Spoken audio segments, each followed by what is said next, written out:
گناہ نیکی کرنے سے معاف نہیں ہوتا، گناہ توبہ کرنے سے معاف ہوتا ہے۔ گناہ اس بات سے معاف ہوتا ہے کہ اللہ مجھ سے غلطی ہو گئی، میں آئندہ نہیں کروں گا، میرا تجھ سے پکا اور سچا وعدہ ہے۔ اس سچے وعدے کا نام توبہ ہوتا ہے اور یہ معافی ہے۔ نیکی سے صرف اتنا ہوگا کہ جس گناہ سے توبہ کی ہے اگر اس کی کچھ نحوست باقی رہ گئی ہے تو نیکی کا ثواب بھی ملے گا اور نیکی کی وجہ سے وہ نحوست ختم ہو جائے گی، لیکن نیکی گناہ کو معاف نہیں کرتی۔ بہت سے لوگ حج پر حج کرتے ہیں لیکن سود پر سود بھی کھاتے ہیں، بہت سے لوگ حج پر حج بھی کرتے ہیں اور سود پر سود بھی کھاتے ہیں، اس مغالطے میں مبتلا رہ کر کہ شاید ہمارے حج ہمارے سودی لین دین کو معاف کر دیں گے، لیکن واللہ وہ غلطی پر ہیں۔ بہت سے لوگ رشتہ داروں کا دل دکھاتے ہیں اور مسلسل دکھاتے ہیں اور عمرے پر عمرہ بھی کرتے ہیں، ماں باپ کی دل آزاری کرتے ہیں اور عمرے پر عمرہ کرتے ہیں۔ وہ مسلسل لوگوں کے حقوق ضبط کر رہے ہوتے ہیں، مسافروں راستے سے گزرنے والوں کی حق تلفی کر رہے ہوتے ہیں اور دوسری طرف راشن بھی بانٹتے ہیں۔ بہت سے ایسے لوگ ہیں کہ حضور کی امت کے غریب اور تنگحال لوگوں کو تنگ کرتے ہیں، ان کا قرض لے کر کھا پی جاتے ہیں اور پھر سید گھرانوں کو بھی چلا رہے ہیں۔ یہ سب کیا ہے؟ یہ سب اس وجہ سے ہے کہ ہم سمجھتے ہیں کہ شاید اگر گناہ ہو رہے ہیں تو نیکیاں ان کو دھو دیں گی، نیکیاں ان کو مٹا دیں گی۔ حج یا عمرے یا صدقہ و خیرات اور ان کاموں کی وجہ سے ہمارے وہ گناہ جو ہم جان بوجھ کر قصداً کر رہے ہیں وہ ختم ہو رہے ہیں، ایسا نہیں ہے۔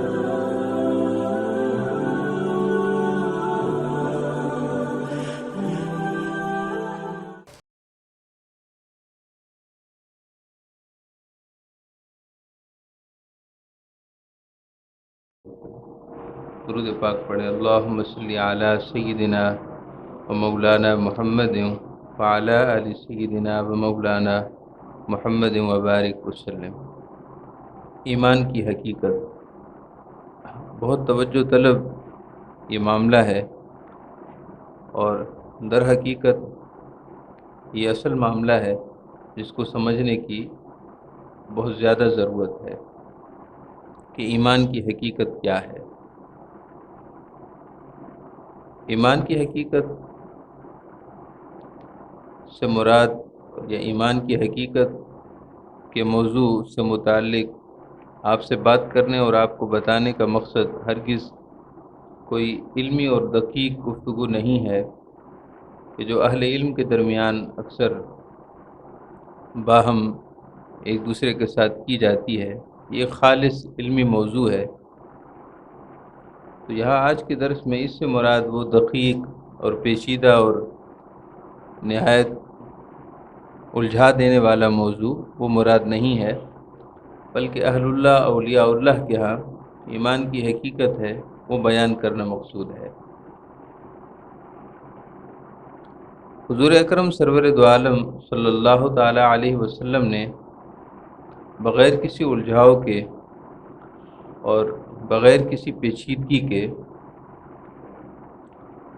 اپنی سنت اور اپنے عمل سے ایمان کی حقیقت کو واضح فرمایا۔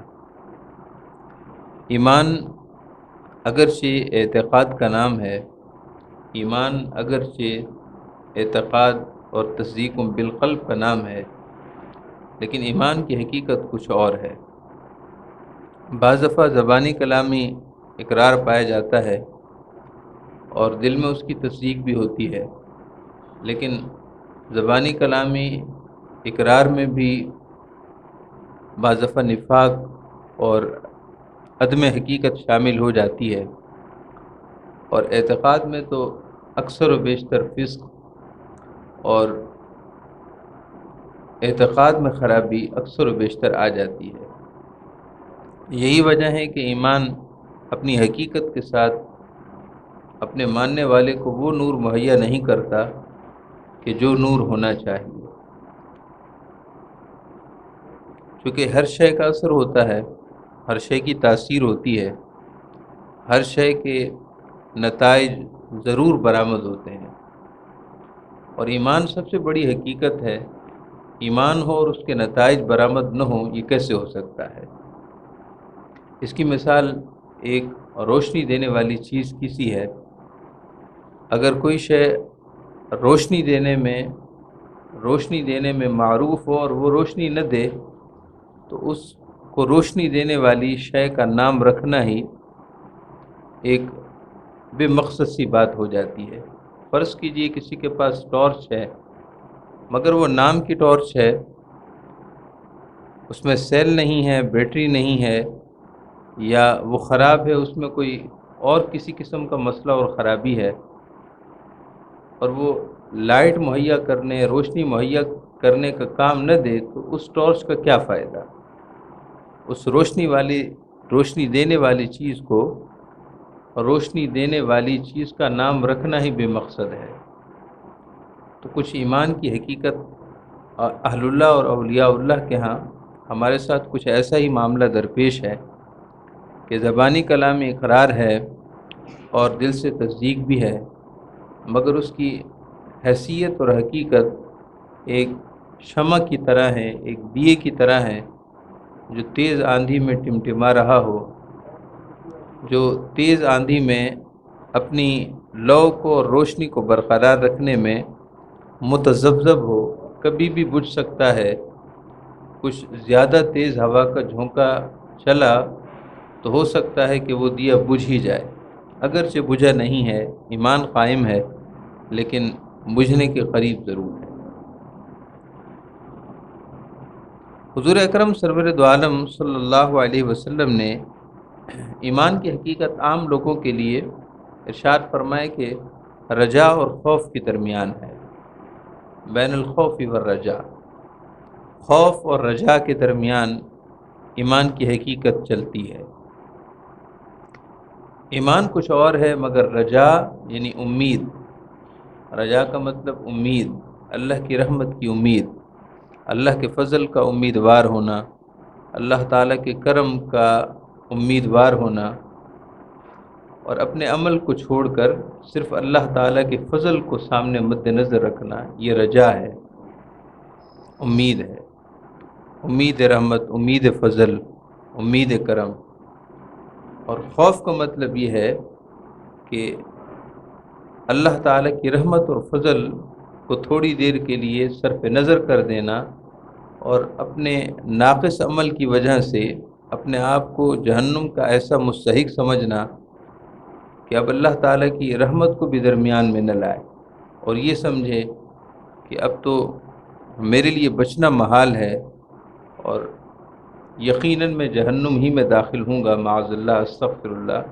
خوف اس طرح غالب ہو جائے اور خوف کی کیفیت اتنی اندوہناک ہو جائے، اس بات کو اگر سنیے گا، خوف کی حالت اتنی اندوہناک ہو جائے کہ بندہ اللہ تعالیٰ سے دور ہو جائے، تو اس کا مطلب یہ کہ خوف غالب آ گیا۔ تو امید کا غالب آنا بھی اچھا نہیں ہے، یہ بھی بندے کو اللہ سے دور کر دیتا ہے، اور خوف کا غالب آ جانا یہ بھی اچھا نہیں ہے کہ یہ بھی بندے کو اپنے رب سے دور کر دیتا ہے۔ عام صاحب ایمان کی حالت یہ ہوتی ہے کہ اسے ان دونوں چیزوں کی ضرورت پڑتی ہے، وقتاً فوقتاً۔ کبھی اسے اللہ تعالیٰ کی رحمت کی طرف دھیان لگانا پڑتا ہے جب کہ وہ بہت مایوسی کا شکار ہو جائے، اور لا تقنطوا من رحمت اللہ کے کلمات اس کو سنانے پڑتے ہیں۔ اور کبھی ایسا ہوتا ہے کہ وہ اس قدر بد عمل اور بد کردار ہو جاتا ہے کہ اسے موت اور ما بعد الموت حالات کی طرف کوئی توجہ نہیں رہتی، اور وہ سمجھتا ہے کہ کچھ ہوگا تو دیکھا جائے گا۔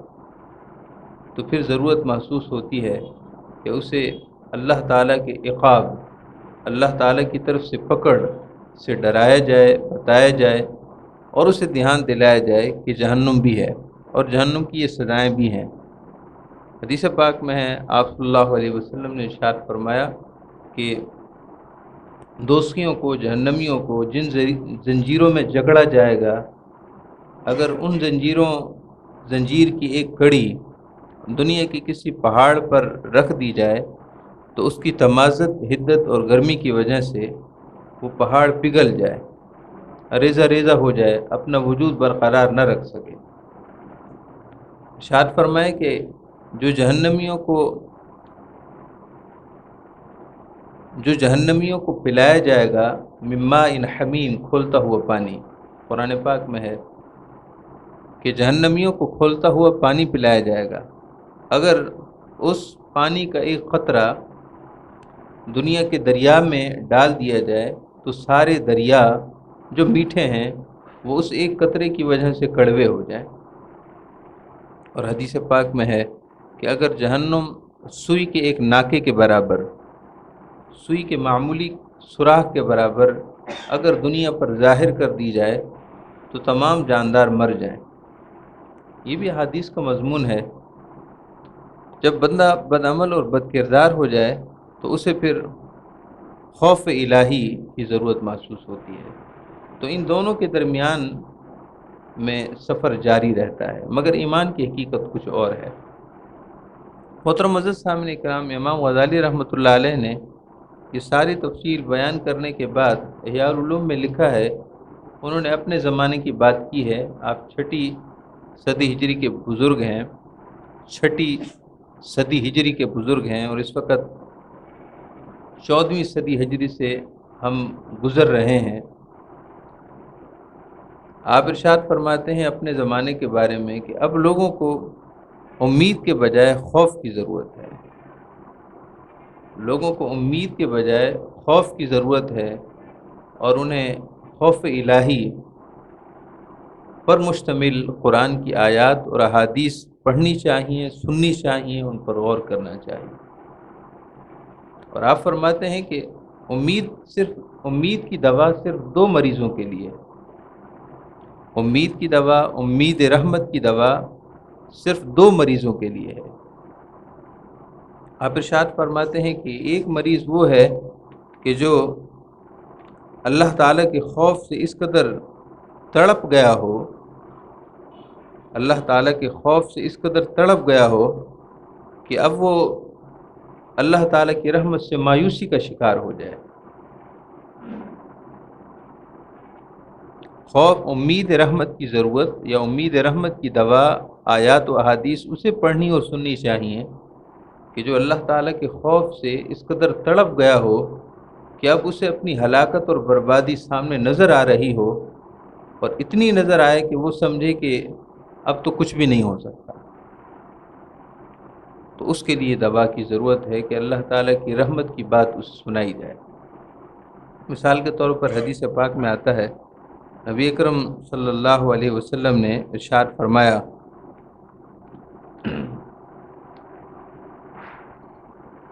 کہ ایک شخص کو دوزخ میں ڈالا جائے گا اور وہاں وہ 1000 برس تک جلتا رہے گا، 1000 سال تک وہ جہنم میں سزا پائے گا۔ 1000 برس کسے کہتے ہیں؟ شاید کہ اس وقت کسی کی عمر بھی 1000 برس ہونا ناممکن ہو۔ 1000 سال تک وہ جہنم کی آگ میں جلتا رہے گا۔ اللہ کی طرف سے اس کے دل میں القاء ہوگا کہ وہ یہ کلمہ پکارے گا، یا حنان یا منان، یا حنان یا منان پکارے گا۔ اللہ رب العزت کی طرف سے ارشاد ہوگا کہ اے جبریل علیہ السلام، جائیے میرے اس بندے کو وہاں سے لے کر آئیں۔ اللہ تعالیٰ کی بارگاہ میں اسے پیش کیا جائے گا۔ ارشاد ہوگا کہ بتا اپنا ٹھکانہ تو نے کیسا پایا؟ دیکھ لیا تو نے اپنی بدعملی کا نتیجہ، اپنے بد کردار ہونے کا نتیجہ تو نے دیکھ لیا، کیسا ہے تیرا ٹھکانہ؟ بئس المصیر، بئس المصیر، بہت برا ٹھکانہ ہے یا الہ العالمین، بہت برا ٹھکانہ ہے جہاں دوزخ کی آگ میں 1000 برس تک جلا ہوں، وہ بہت برا ٹھکانہ ہے۔ ارشاد ہوگا کہ بس ہمیں تیری زبان سے یہی سننا تھا۔ ارشاد ہوگا کہ جاؤ اسے دوزخ میں دوبارہ اسی جگہ واپس چھوڑ آؤ جہاں یہ پہلے تھا۔ 1000 برس تک جہاں یہ جلتا رہا، ہمیں اس کی زبان ہی سے سننا تھا کہ جس ٹھکانے میں تھا یہ برا ٹھکانہ ہے کہ نہیں، ارشاد ہوگا کہ دوبارہ اسے واپس وہیں لے جاؤ۔ فرشتے اسے لے چلیں گے اور وہ بار بار پیچھے اللہ کی رحمت کی طرف مڑ کر دیکھے گا، بار بار پلٹ کر دیکھے گا۔ پوچھا جائے گا کہ بار بار پلٹ کر کیا دیکھتے ہو؟ تو وہ کہے گا کہ مجھے اللہ کی رحمت سے امید ہے کہ جس حنان اور منان نے مجھے دوزخ سے نکالا ہے وہ دوبارہ مجھے واپس نہیں بھیجے گا، دوبارہ مجھے واپس نہیں بھیجے گا۔ یہ امید میرے دل میں ہے، اس لیے میں پلٹ پلٹ کر دیکھ رہا ہوں۔ اللہ تعالیٰ کی طرف سے ارشاد ہوگا کہ اسے اب دوزخ نہ لے جاؤ، یہاں سے سیدھا جنت لے جاؤ۔ اب آپ نے دیکھا کہ امید رحمت کی ضرورت، اللہ تعالیٰ کی رحمت اور اللہ تعالیٰ کے فضل کی ضرورت اسے وہاں پڑی کہ جب اب کوئی راستہ ہی نہ تھا، کیونکہ دوبارہ دنیا میں پلٹنا اور عمل صالح کرنا یہ تو ممکن نہ رہا۔ اب اس کے لیے راستہ صرف ایک تھا کہ اللہ کا فضل ہو جائے، اللہ کا انعام ہو جائے، اللہ تعالیٰ کا کرم ہو جائے تو بات بنے، اس کے سوا بات نہیں بن سکتی۔ تو اس وقت ہم جس کیفیت اور حالت میں ہیں، سیدنا امام غزالی رحمۃ اللہ تعالیٰ علیہ کے مطابق ہمیں امید رحمت کی نہیں بلکہ خوف اور عقاب کی طرف توجہ کرنے کی ضرورت ہے۔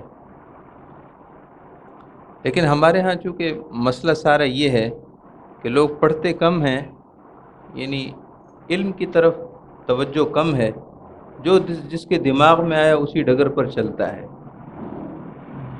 جو جس کے ذہن میں ہے اسی حساب سے وہ دوسروں کو بتا رہا ہے، دوسروں کو سمجھا رہا ہے۔ جہاں افراط تفریط ہوتی ہے وہاں یہی کچھ ہوتا ہے جو اس وقت ہے، یعنی بیلنس کے ساتھ، اعتدال کے ساتھ ہی صحیح راستے پر چلا جا سکتا ہے۔ تو ایمان کی حقیقت یہ ہے کہ ایک عام بندہ خوف اور امید ان دونوں کے ساتھ چلتا ہے اور چلتا رہتا ہے، حتیٰ کہ وہ اللہ تعالیٰ کی محبت کی دہلیز تک پہنچ جاتا ہے۔ اور اللہ تعالیٰ کی محبت اور اس کی رضا تک پہنچنا یہ حقیقت ایمان ہوتی ہے۔ ایمان کی حقیقت نہ فقط خوف ہے، نہ ایمان کی حقیقت امید رحمت ہے، ایمان کی حقیقت اللہ کی رضا ہے، اللہ کی محبت ہے۔ اولیاء اللہ اور صلحاء اپنے سلوک کے ابتدائی دنوں میں اور اللہ تعالیٰ کی معرفت کے ابتدائی سفر میں وہ کبھی خوف سے تڑپتے نظر آتے ہیں، کبھی اللہ تعالیٰ کی رحمت کی بہاروں میں مسکراتے نظر آتے ہیں، یعنی ایک دن میں ان کی کئی بار حالت بدلتی ہے۔ کبھی کوئی مرید حاضر ہوا تو دیکھا کہ خوف سے ان کا جسم کانپ رہا ہے۔ سیدنا علی مرتضیٰ شیر خدا رضی اللہ تعالیٰ عنہ کی خدمت میں کوئی شخص حاضر ہوتا اور آپ قرآن پاک کی وہ آیت پڑھ رہے ہوتے جن میں جہنم کا ذکر ہوتا، تو آپ اتنا روتے کہ رو کر بے ہوش ہو جاتے، اور اللہ تعالیٰ کی رحمت کی آیات پڑھتے تو آیت رحمت پڑھنے سے قبل کھڑے ہو جاتے اور فرماتے کہ میں اللہ کی رحمت کا استقبال کر رہا ہوں۔ وہ آیت جس میں اللہ کی رحمت کی بات آ رہی ہے میں اس کا استقبال کر رہا ہوں، اور آپ کھڑے ہو جاتے، خوش ہو جاتے اور عرض کرتے کہ اللہ یہ رحمت مجھے عطا کر۔ تو اولیاء اللہ اور صلحاء اللہ تعالیٰ کی معرفت کے راستے پر نہ فقط امید میں رہتے ہیں، نہ فقط خوف میں رہتے ہیں، اس درمیان میں سفر شروع کرتے ہیں، حتیٰ کہ وہ مقام محبت اور مقام رضا پر پہنچ جاتے ہیں۔ پھر ان کے لیے دوزخ کا خوف نہیں ہوتا، بلکہ خوف یہ ہوتا ہے کہ کہیں ہمارا محبوب اور ہمارا مولا ہم سے روٹھ نہ جائے۔ ان کے لیے دوزخ کے عذاب سے یہ بڑی سخت چیز ہے، اور ان کے لیے جنت بھی سر آنکھوں پر، لیکن جنت سے بڑھ کر ان کے لیے اللہ تعالیٰ کی رضا نعمت ہوتی ہے۔ اگر ان پر اللہ راضی ہے تو ان کے لیے سب کچھ ہے۔ تو ایمان کی حقیقت مقام محبت ہے، ایمان کی حقیقت اللہ کی رضا تک پہنچنا ہے، لیکن یہ بالکل سب سے اوپر والی منزل ہے۔ زینوں کے ساتھ سیڑھیوں پر زینہ بزینہ چل کر ہی اس مقام تک پہنچا جا سکتا ہے، اور اس کے لیے ہم عام لوگوں کے لیے طریقہ یہی ہے کہ ہم محسوس کریں کہ ہمیں کس چیز کی ضرورت ہے۔ تو میں نے آپ کو شروع میں عرض کی کہ مجھ سمیت ہم سب کو خوف کی ضرورت ہے۔ ہمارے عمل ایسے ہیں کہ ان کو خوف کی حدت ہی درست کر سکتی ہے۔ ہماری بدعملی کو خوف کی چکی میں پیسا جانا چاہیے۔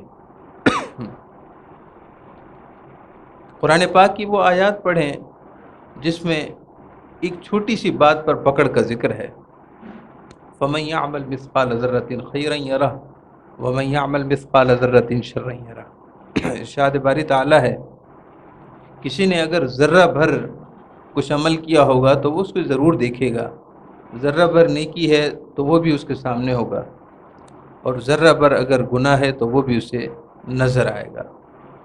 یہاں تک حدیث پاک میں ہے۔ اس حدیث پاک کو آپ توجہ سے سماعت کیجئے کہ قیامت کے دن جب میزان عمل رکھا جائے گا، عمل تولے جانے کے لیے میزان ترازو رکھا جائے گا، تو لوگ دیکھیں گے کہ ایک شخص کے دونوں پلڑے برابر ہیں، دونوں پلڑے برابر ہیں، نیکیاں اور گناہ دونوں برابر ہو گئے۔ اس وقت اس کی حالت عجیب و غریب ہوگی۔ ابھی حساب کتاب کا عمل نامکمل ہے، ابھی حساب کتاب کا عمل جاری ہے، اور اس پوائنٹ تک وہ پہنچ چکا ہے کہ گناہ ہیں اور ادھر نیکیاں ہیں، دونوں برابر، بس اب ایک عمل باقی رہ گیا ہے، اب اسے نہیں معلوم کہ یہ عمل خیر ہے یا عمل شر۔ اب فرشتے اس کا آخری عمل رکھنے لگے ہوں گے اور اسی پر سارا فیصلہ ہوگا۔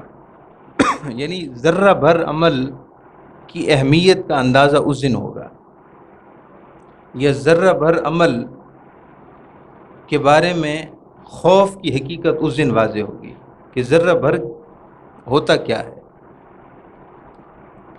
اچانک وہ ذرہ بھر عمل اس کا گناہ ہوگا، بس وہ ذرہ بھر عمل گناہوں میں جائے گا تو گناہوں کا پلڑا بھاری ہو جائے گا، اور حکم ہوگا کہ اسے دوزخ میں لے جایا جائے۔ اندازہ کیجئے کہ حساب کتاب اس قدر توازن اور اس قدر جانچ پڑتال کے ساتھ ہونا ہے، اور یہ سب قرآن و حدیث میں صراحت کے ساتھ مذکور ہے۔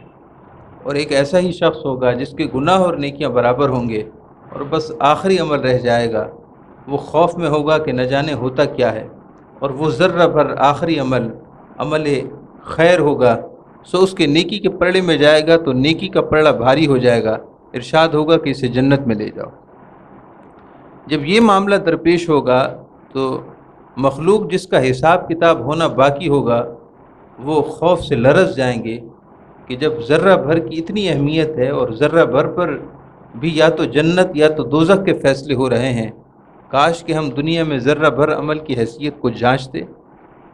محترم معزز سامعین کرام، ہم بڑے بڑے گناہوں سے بعض دفعہ بچتے ہیں، لیکن چھوٹے چھوٹے گناہوں سے نہیں بچتے۔ ہم کہتے ہیں ان کی کیا حیثیت ہے، چھوٹے چھوٹے گناہوں کو تو ہمارا وضو کا پانی دھو دے گا، چھوٹے چھوٹے گناہوں کو تو ہماری نمازیں ہی معاف کرا دیں گی، چھوٹے چھوٹے گناہوں کو تو ہمارے صدقہ و خیرات لے جائیں گے، چھوٹے چھوٹے گناہوں کو تو ہمارا ختم قادریہ شریف پڑھنا یا نعت خوانی کی محفل میں روز شرکت کرنا سب ختم ہو جائے گا۔ ایسا نہیں ہے، یہ مغالطہ ہے۔ گناہ کبھی بھی نیکی کرنے سے معاف نہیں ہوتا، گناہ توبہ کرنے سے معاف ہوتا ہے۔ اس بات کو آپ کہیں لکھ لیجئے گا، کیونکہ یہ بات ہم اکثر بھول ہی جاتے ہیں۔ گناہ نیکی کرنے سے معاف نہیں ہوتا، گناہ توبہ کرنے سے معاف ہوتا ہے۔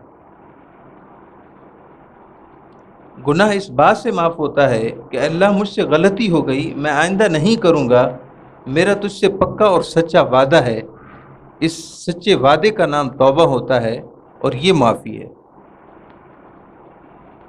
نیکی سے صرف اتنا ہوگا کہ جس گناہ سے توبہ کی ہے اگر اس کی کچھ نحوست باقی رہ گئی ہے تو نیکی کا ثواب بھی ملے گا اور نیکی کی وجہ سے وہ نحوست ختم ہو جائے گی، لیکن نیکی گناہ کو معاف نہیں کرتی۔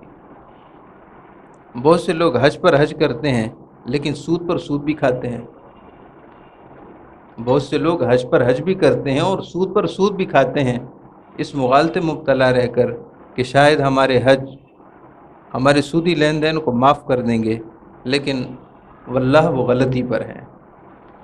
بہت سے لوگ رشتہ داروں کا دل دکھاتے ہیں اور مسلسل دکھاتے ہیں اور عمرے پر عمرہ بھی کرتے ہیں، ماں باپ کی دل آزاری کرتے ہیں اور عمرے پر عمرہ کرتے ہیں، وہ مسلسل لوگوں کے حقوق ضبط کر رہے ہوتے ہیں، مسافروں راستے سے گزرنے والوں کی حق تلفی کر رہے ہوتے ہیں اور دوسری طرف راشن بھی بانٹتے ہیں۔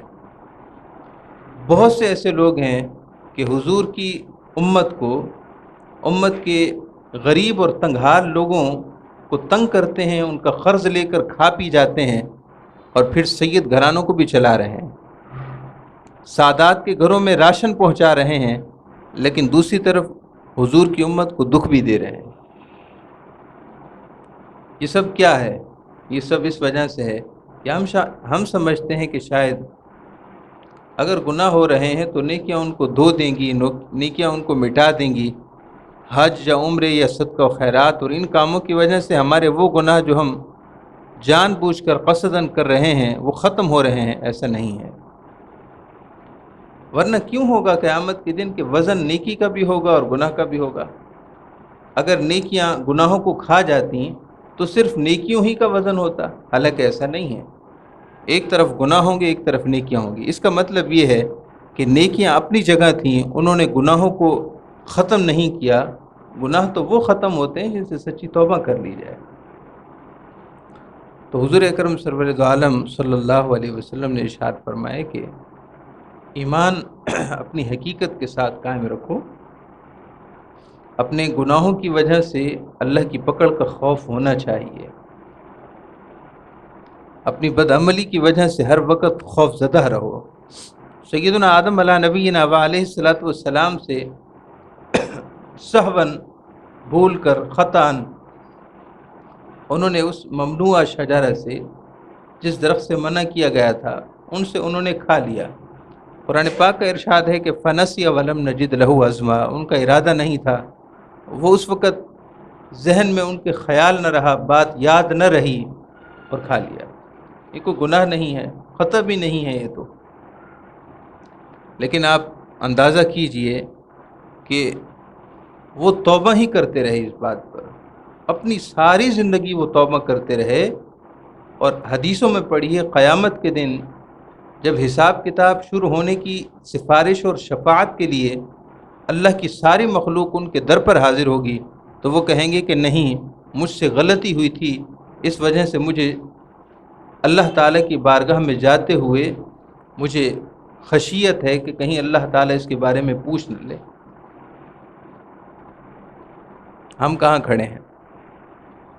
اللہ تعالیٰ کے برگزیدہ نبی ہیں اور ابو البشر ہیں، اور وہ ساری زندگی اس صحف کو یاد رکھتے رہے، اور قیامت کے دن بھی اس کی وجہ سے وہ خشیت میں ہوں گے، حالانکہ نہ ان کا کوئی گناہ ہے۔ گناہوں سے انبیاء پاک ہیں، معصوم ہیں، انبیاء گناہوں سے معصوم ہوتے ہیں، ان سے گناہ ہونا ممکن ہی نہیں، لیکن اس کے باوجود اس صحف پر بھی وہ اللہ تعالیٰ کی بارگاہ میں خشیت، کیفیت خشیت میں ہوں گے۔ اور یہاں آپ اندازہ کیجئے، اور میری بات آپ سنیے اور اس کو مشاہدہ کیجئے گا کہ ہم اگر لوگوں کے ہزاروں روپے، کروڑوں روپے، لاکھوں اور کروڑوں روپے ہضم کر جائیں، نہ واپسی دیتے ہیں نہ واپسی دینے کا ارادہ ہوتا ہے، پھر حج کرنے کے بعد سمجھتے ہیں کہ سب معاف ہو گیا ہے، یا اگر دوسرے نے طلب نہیں کیا تو معاف ہو گیا ہے، یا بیچارہ بولتے بولتے بولتے خاموش ہو گیا تو ہم کہتے ہیں اب تو مطالبہ ہی نہیں کر رہا، بس معافی ہو گیا۔ ایسے معافی نہیں ہوتی، معافی آسان نہیں ہے۔ ہم اللہ کے بندے ہیں، اللہ تعالیٰ نے ہمیں امتحان کے لیے دنیا میں بھیجا ہے، جب امتحان ہوتا ہے تو پھر حساب بھی ہونا ہے۔ آپ کے ماتحت کچھ لوگ اگر کام کرنے والے ہوں اور آپ ان کو کھلی چھٹی دے دیں اور ان کا حساب کتاب نہ کریں تو سارے نظام درم برم ہو جائے، آپ کی چھوٹی سی دکان بھی تباہ و برباد ہو جائے، اصل موڑی ہی ختم ہو جائے۔ اللہ رب العزت اس سے پاک ہے کہ اللہ پاک کو کوئی نقصان ہو، اللہ پاک اس سے پاک ہے کہ اس کے نظام کو کوئی درم برم کر سکے، اللہ اس سے پاک ہے کہ اللہ تعالیٰ کسی کی پکڑ نہ فرما سکتا ہو، مگر اس کے باوجود اس کی مخلوق ہے، اس کا نظام کائنات ہے، اس نے سب کو یوں ہی آزاد نہیں چھوڑ دیا بلکہ امتحان کے لیے بھیجا ہے۔ پل پل لکھا جاتا ہے، ذرہ ذرہ لکھا جاتا ہے، ذرے ذرہ جب لکھا جا رہا ہے تو ذرے ذرے کا حساب بھی ہونا ہے۔ جو اس خوف سے آری ہے، جو اس خوف سے خالی ہے، وہ ایمان کی حقیقت سے خالی ہے، اگرچہ کچھ بھی کرتا رہے۔ تو محترم معزز سامعین کرام، ایمان کی حقیقت کو فراموش نہ کیجیے۔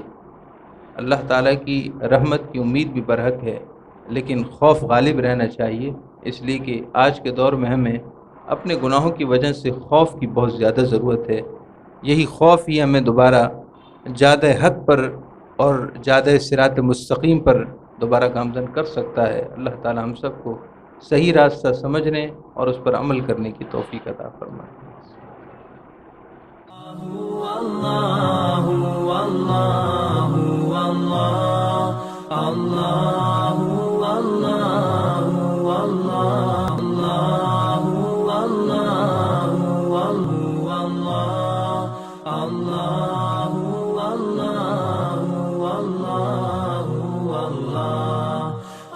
وفاداری انسان کا در امتیاز ہے۔ یہاں ممکنہ تکالیف کے لیے اتنے لائے عمل تیار ہوتے ہیں، اتنی کوشش کرتے ہیں کہ ہم درس کا خلاصہ آپ لب لباب لے لیں کہ یہ 7 باتیں کہ آپ صلی اللہ علیہ وسلم سے اگر آہستہ سے کوئی بات کرنی، سیدہ فاطمہ عرض کرتی ہیں یا اللہ میرا جی نہیں بھرا،